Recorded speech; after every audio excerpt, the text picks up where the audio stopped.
বাংলাদেশের উন্নয়নে সারা বিশ্বের মধ্যে একটি অক্লান্ত পরিশ্রম করে দেশকে একটি অন্য জায়গায় নিয়ে গিয়েছেন। সেই জায়গাটিকে আমরা ধরে রাখতে চাই।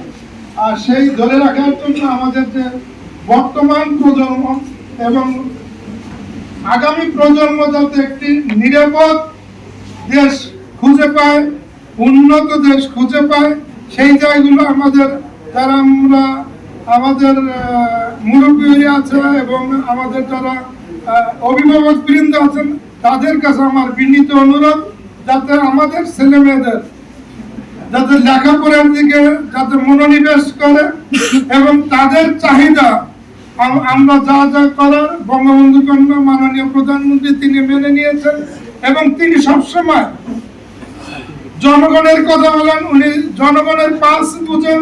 সুতরাং যার জন্য কিন্তু তিনি এই জিনিসটা মেনে নিয়েছেন। তাই আমরা চাইব আগামী দিনে আমাদের এই এলাকাকে নিরাপদ করতে, এই এলাকার শান্তি শৃঙ্খলা নিরাপত্তা দিতে এবং আমাদের এই দলকেন্দ্রিক বিকাশের আপমর সকল জনসাধারণকে আমি আন্তরিক ধন্যবাদ, অভিনন্দন এবং কৃতজ্ঞতা প্রকাশ করি।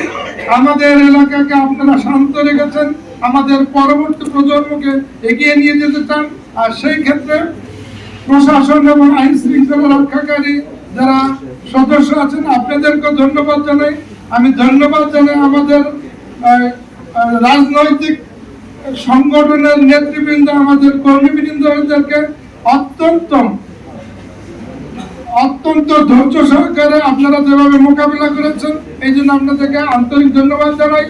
এবং আমি আমার ছাত্রছাত্রী ছোট সোনামণিদের প্রতি আমার অনুরোধ থাকবে, তোমরা পড়ালেখা করো, আমরা তোমাদের পাশে আছি, বঙ্গবন্ধু কন্যা তোমাদের পাশে আছে, আমরা এগিয়ে যেতে চাই এবং এগিয়ে যাবো ইনশাআল্লাহ।